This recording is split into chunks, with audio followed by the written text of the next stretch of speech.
এবং আমাকে তোমার প্ল্যান বলো। তার বেশ খুশি হয়েছিল বেদিকাকে কিশোরের প্রতি রাখতে দেখে। রবি কুমার অভিনবকে নিজের পাশে ডাকলেন। আনন্না, আমি এই আর্থিক সংকট সমাধান করব, কিন্তু তার আগে শেয়ার হোল্ডারদের বিবরণ এবং ব্যালেন্স শিট দেখতে চাই। এটা বেশি হচ্ছে। আমরা কিভাবে কোম্পানির বিবরণ একজন অপরিচিতকে দেব? কার্তিক, ল্যাপটপটা আমাকে দাও। অনন্যা, পোকাটার কথা শুনছো? শুধু ল্যাপটপটা দাও কার্তিক। আর চিরাগ, তুমি কেন তোমার ভাষা নিয়ন্ত্রণ করো না? অভিনব আমার স্বামী, এটা ভুলে যেও না। 2 বছরের মধ্যে প্রথমবার অভিনব অনন্যাকে আরেকজন পুরুষের সাথে ঝগড়া করতে দেখছে।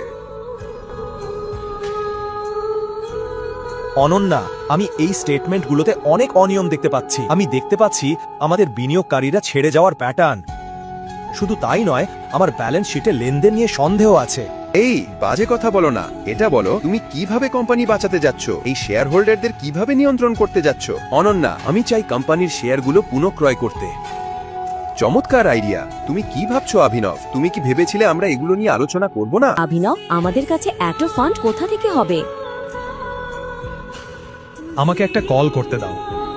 অভিনব তার ফোনে একটি নম্বর ডায়াল করল। তিনি যে ভঙ্গিতে কথা বলছিলেন তা শুনে অনন্যা সহ সবাই হতবাক। কার্তিক এবং চিরাগ চরমভাবে চমকে গেল। হ্যাঁ মিস্টার রত্না, এখন যা বলবো মনোযোগ দিয়ে শোনো। ইগন প্রাইভেট লিমিটেড ইন্ডাস্ট্রিজকে এখনই অনন্যা ইন্ডাস্ট্রিজে 500 কোটি টাকা ট্রান্সফার করতে হবে। তারপর পাবলিক ভাবে ঘোষণা করতে হবে। অভিনব,